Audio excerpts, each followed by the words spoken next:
This podcast was created to educate listeners on the experiences of diverse individuals. However, all opinions expressed by the host or guests do not reflect the overall standing of Tarleton Radio or Tarleton State University.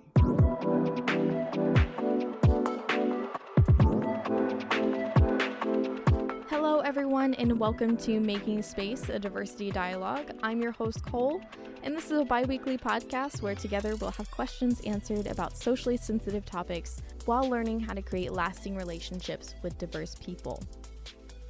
This episode is part 2 of a 2-part series called Non-Traditional Students. The first part of this series started out discussing an auditing student. That just means they come into class without having any sort of credit associated with it, not going towards a degree, but taking the class for learning's sake. If you haven't listened to that episode, I highly recommend. I had an interview with someone named James Woodward. He is a frequent volunteer here at Tarleton radio station. I really enjoy talking to him. So if you guys want to go ahead and listen to that first part, it is going to be the episode right before this one. Now, this episode, we're going to be talking to a traditional, non-traditional student, so to speak. She is looking to get her bachelor's degree in music education. She is a senior in the music education program. This is her second year here at Tarleton, and she does have an amazing family. She has a husband and 2 kids, so she'll be talking a little bit about that. She is also a percussionist in the fine arts department, so that's really, really cool. All right, folks, I'm just going to hop right into the interview. This is Jessi McDonough from Tarleton State University. Hello, everyone, and you're listening to Making Space. I am Cole, and I am with Jessi McDonough. Thank you so much for coming on. Sure, thanks for having me. Now, we'll get started by talking a little bit about yourself. Could you tell us a little bit about yourself? Sure. I am a student here at Tarleton. I'm a senior this year, a music major, but I also, at home, I've been married for 11 years this year. Wow, congratulations. Thank you. We also have 2 children.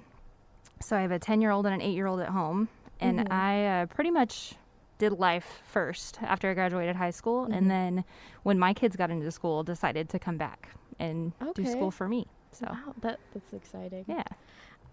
Is this your first experience with a 4-year university, or have you gone before and then stopped and come back? So when I very first graduated, I went to a community college, but I didn't finish out my first semester. Just life kind of happened in a series of circumstances. I didn't finish the semester. Right. Met my husband. Like I said, he was military, so we moved army bases and stuff. It's hard to put down roots when you're right. moving.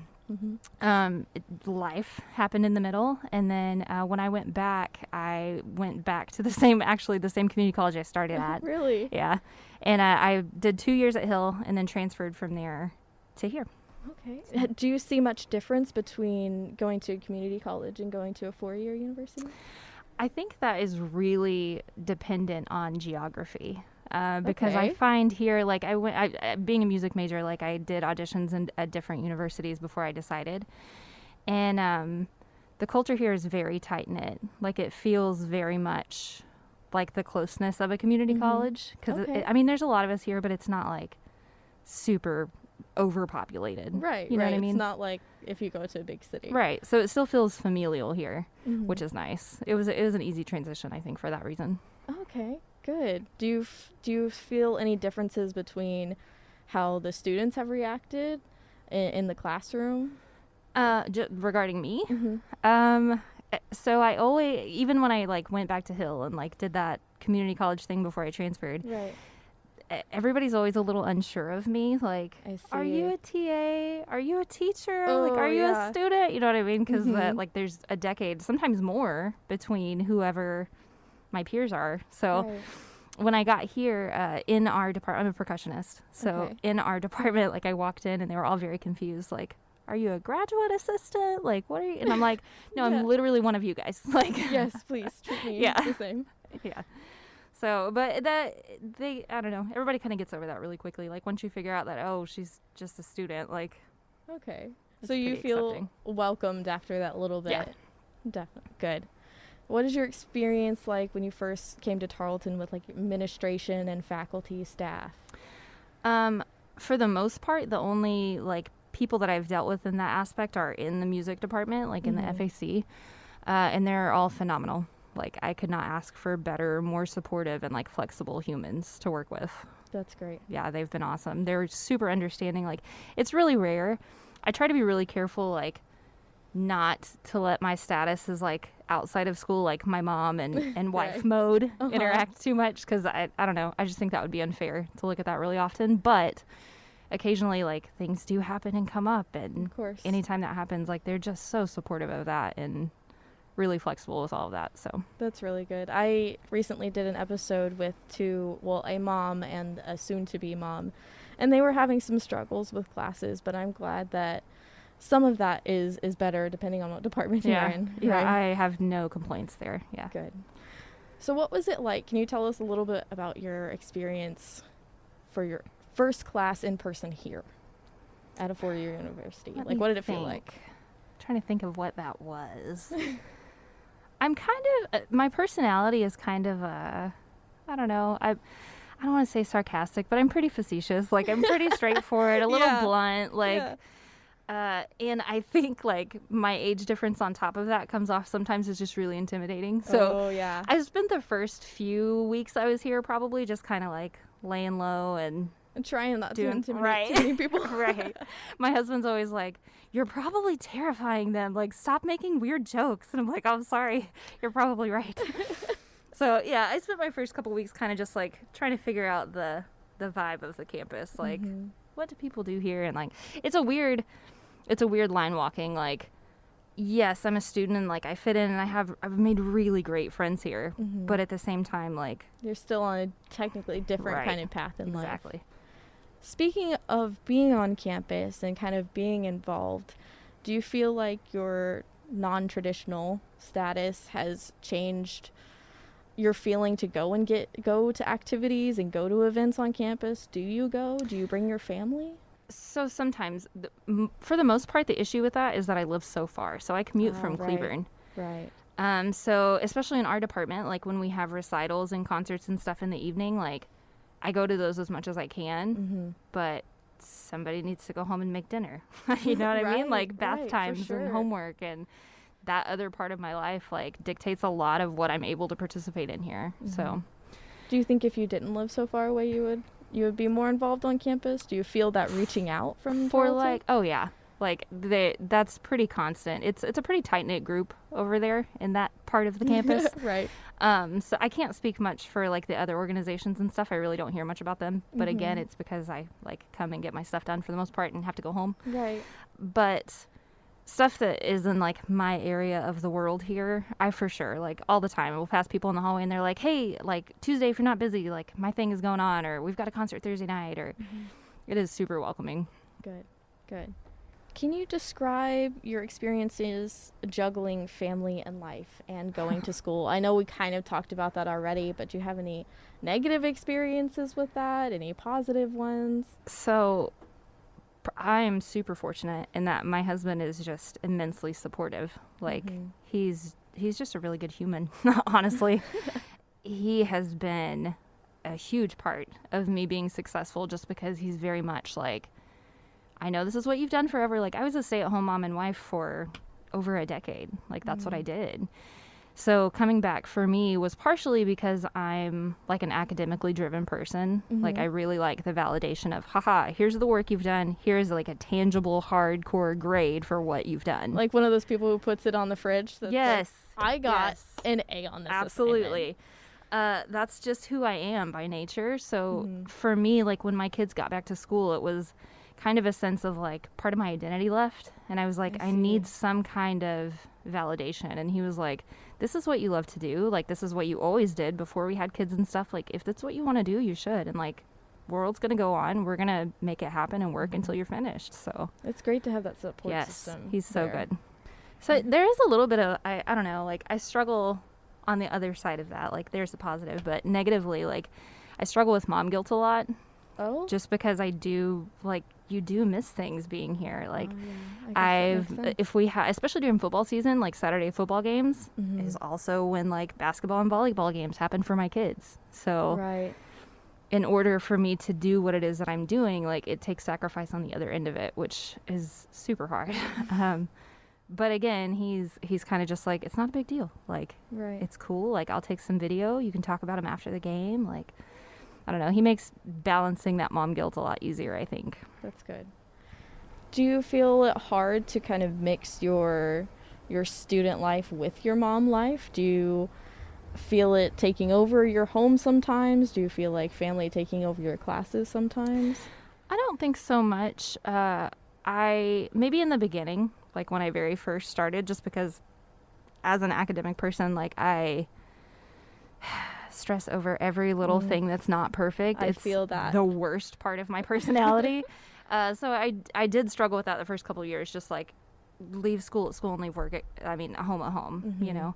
I've gotten a lot better about that now. It's not as bad. And I'm like, they're kind of integrated in a sense that like I have made really good friends here, and I made really good friends before I transferred. And so some of those people like have come to have dinner at my house. Like they know my family knows them. That's been nice. Yeah, that is really nice. I'm glad that it just takes experience then, is what you're saying. Yeah. It was takes definitely a struggle in the beginning. A year, a semester, a couple semesters to try to figure it all out. Now, what would you say the most challenging part of being a quote-unquote non-traditional student, someone who's not college age? To be completely honest? Yeah. Go for it. This is the podcast where you can be honest. I have the tendency just to sometimes, like, I wake up and I'm just like, I'm so annoyed with, like, the opinion of everyone that's in this building right now. Like, the age difference sometimes is really apparent for me. And just, like, oh, like, kind of like being at home with my 8-year-old. Like, I love you, but you have not stopped talking for 40 minutes. And I need a timeout for me. Like, I cannot listen to you anymore today. So maybe that sometimes, but.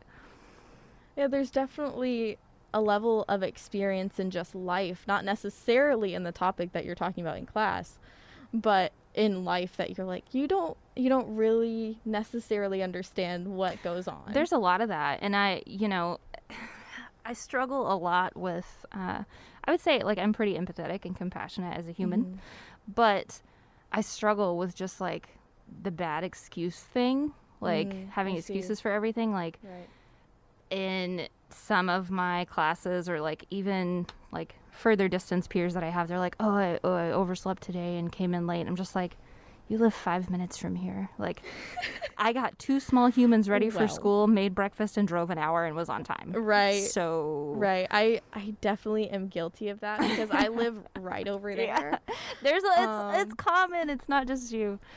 But I'm just like, I don't know. I love you, but I don't care. You know? Yeah. Yeah. Okay. So we've talked about the challenging part. What would you say is the most rewarding part of being who you are, being a student right now?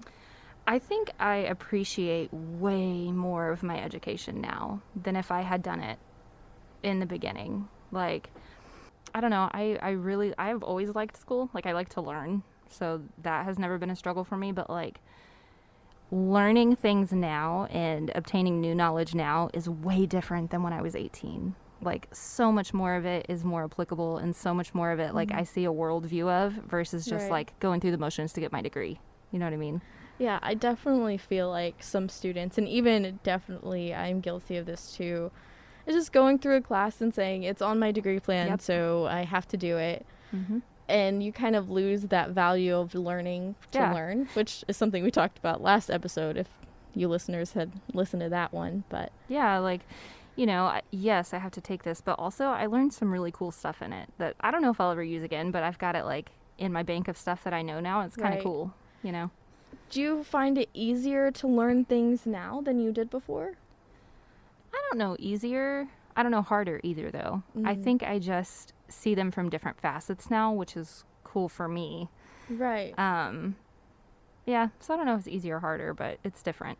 It's different, yeah. You have, like you said, you have life experience to add to it. Right. So you have more of those examples that a lot of professors are looking for. Right. They're like, okay, so can you give me an example of this that happened in your life?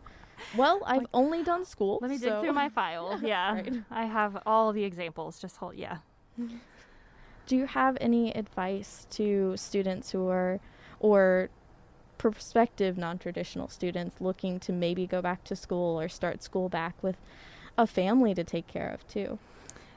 My biggest probably bit of advice would be find support. Like, it is just, I cannot imagine doing it like single mom in it, or even being married to somebody that wasn't my husband, that wasn't like just gung-ho about, you know, if you want to better yourself, do that. Right. Like, I think it's really important, and I think it's always a good thing when anybody wants better for themselves, whether they're grown or 15. Like, always be better and always grow and always want more for you than you have right now.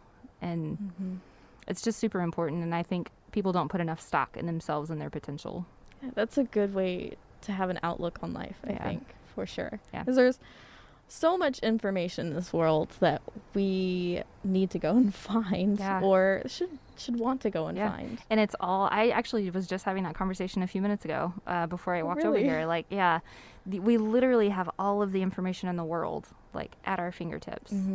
And very rarely, like, are we pressed to actually look at it. Right. You know, it's so much easier just to, like, talk about the little bit you know, or, you know. It takes effort. Yes. And there are so many people in this world with so many perspectives. Like, sit down and talk to one of them. Exactly. You know? That's what I'm trying to do on this podcast. Yeah. So are there things that other students or listeners might be able to do to help or advocate for non-traditional students? I don't know. I just get to know them, which, as I've found, like, that's already happening where I'm at. Like, for the most part, everybody's, like, taking the time to get to know me, and like numerous times already, I've made a bunch of really good friends here. And I think it's just taking, just like it is with any new kid. Like, I don't think it's any different. Okay. Like, just take the time to get to know them, and for the most part, you know, we're still people at the end of the day. Right. You know. Do you find other students reaching out to you first, or do you have to reach out first? It's probably a good mix of both. Like I said, I'm pretty straightforward and abrasive sometimes. So it just depends. I think it goes both ways. Okay. Well, are there any experiences or any topics we didn't touch on that you wanted to share about being a non-traditional student, having a family while being at school? Maybe just be aware. Like, and it's not like any one person in particular. I think it's just like the mindset of a younger person. You're still kind of like finding your place and where you fit in everywhere. Right. And it tends to be a little egocentric sometimes, which is okay. Like, that's part of the learning curve, but you have to understand, especially like when there's people that are non-traditional students on campus, or even if you make friends with them, like, further than that, like, there are times like priorities just happen, you know? Right. And like, I think sometimes, like, traditional students aren't aware of that. Like, well, this is really important to me. Like, why didn't they show up for it? Or why didn't they? Well, you know, because I had another life at home. Of course. You know? Your life actually has to center on other people. Exactly. Like, I still, even though, like, it's put as a priority in my house, like, oh, like, this is what mom's doing and it's awesome. And like I was telling you earlier before we started talking, I had my junior recital yesterday. Right. I came home, like, my family wasn't allowed to come due to COVID regulation. So they watched a live stream of it. And when I got home, my son was just, oh my gosh, he was stoked. He was like, Mom, it was so good. Like, Dad put it on the TV, and like, we watched the whole thing. And like, it's for sure, like, they've made my education and my betterment of myself a priority in our house, but it still is second to taking care of them at the end of the day, you know? So. For sure. Well, that's all I have for you today. Thank you so much for coming on. I'm so glad you asked me. And sharing your experiences. Yeah. I'm so glad to have your voice on here, just so people can understand what it's like. Yeah. And maybe what they could do better next time. Maybe reach out to someone in your class that is non-traditional, or just reach out and make friends. Yeah.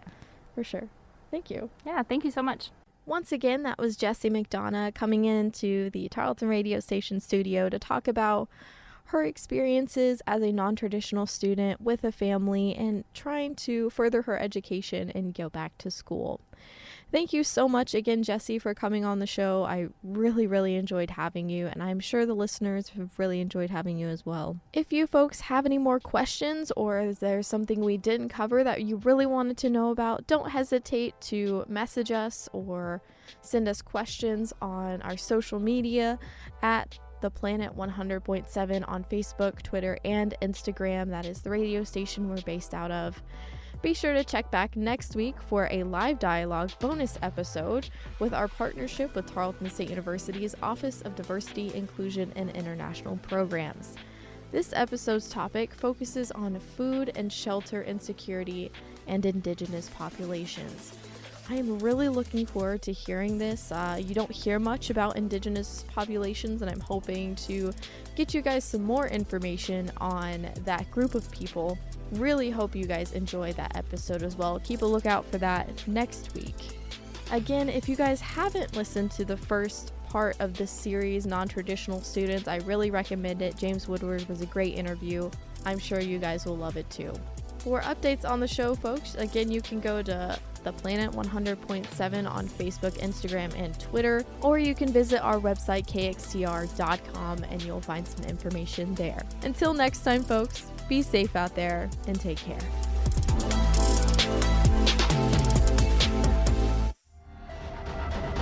This has been a Tarleton Radio Network podcast with production from me, Taylor Welch. And me, Carissa Cole. Find more great shows by searching Tarleton Radio Network wherever you get your podcasts.